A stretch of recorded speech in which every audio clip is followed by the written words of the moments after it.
যখন জুমার দিন আসে, এই জুমার দিনে যদি কোনো ব্যক্তি সকাল সকাল গোসল করে, আর্লি মর্নিং গোসল করে, গোসল করার পরে তার উত্তম পোশাকটা পরিধান করে, আর গোসলটা করে ফরজ গোসলের মতো, আতর সুগন্ধি খুশবু তার সামর্থ্য অনুযায়ী ব্যবহার করে, এরপরে পায়ে হেঁটে হেঁটে মসজিদে আসে, বাহনে চড়ে নয়, পায়ে হেঁটে হেঁটে।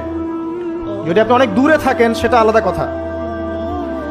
এবং ইমামের কাছাকাছি বসে মসজিদে আসার পরে যতটুকু সম্ভব হয় সুন্নত পড়ে নিল, নফল পড়ে নিল, এরপর ইমামের কাছাকাছি এসে বসলো।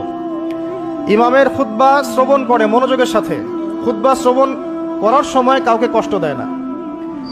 কাউকে কষ্ট দেয় না মানে হচ্ছে যে কেউ কথা বললে তাকে এতটুকু বলে না যে তুমি চুপ করো, কোনো কষ্ট দেয় না। ইমামের খুতবা শ্রবণ করে, নামাজ পড়ে ইমামের সাথে। এই ব্যক্তির আমল নামায় নবী সাল্লাল্লাহু আলাইহি ওয়াসাল্লাম বলছেন যে প্রত্যেক পদক্ষেপের বিনিময়ে 1 বছরের নফল নামাজ আর 1 বছরের নফল রোজার নেকি লেখা হয়। জুমার এই সমস্ত নেকি নষ্ট হয়ে যাবে যদি আমরা এখানে আদব রক্ষা করতে না পারি।